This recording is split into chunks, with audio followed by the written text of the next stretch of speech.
So how do you teach them to be calm? I mean, everyone has different treatment patterns. So I have my favourites that I think I find work really well.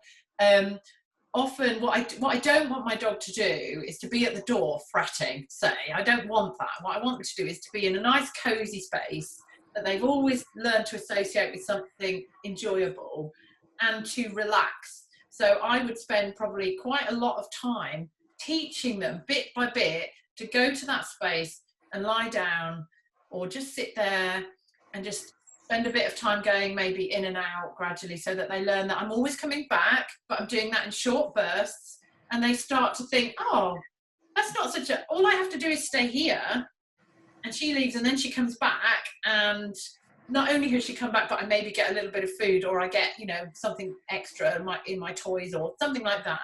And so they start to cope with those short bursts of being left and relax whilst that is happening, because we're promoting, a laying down or a sit or something like that the dog understands. So then they have something to sort of hook onto and go, well, if I stay here, then you'll come back, and then that reinforces the fact that they stayed there. So you gradually stretch that time, and then once they've got that idea that, oh, well, I stay here and the world kind of revolves around me, but it wasn't terrible, and you came back lots of times, and then we gradually grow that into longer time periods.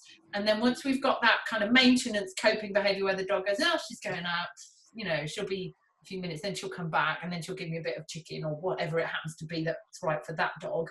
And then we can start to pair it with the actual leaving signals.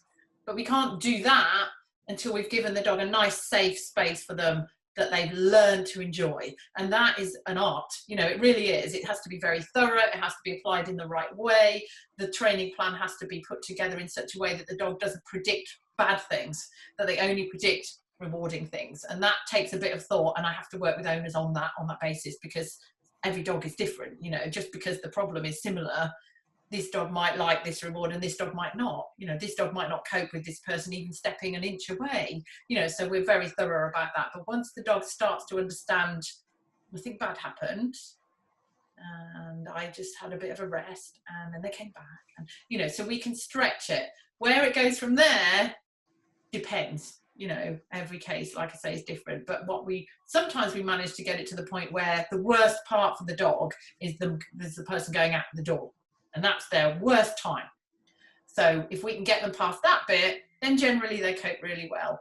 Others don't mind about that, but they'll get to a certain period of time and they'll be like, right, I've got nothing else to do now. I've finished my Kong, I've finished this, what am I going to do? And that's when they get agitated. But classically, in terms of anxiety and attachment problems, it's to do with the leaving part.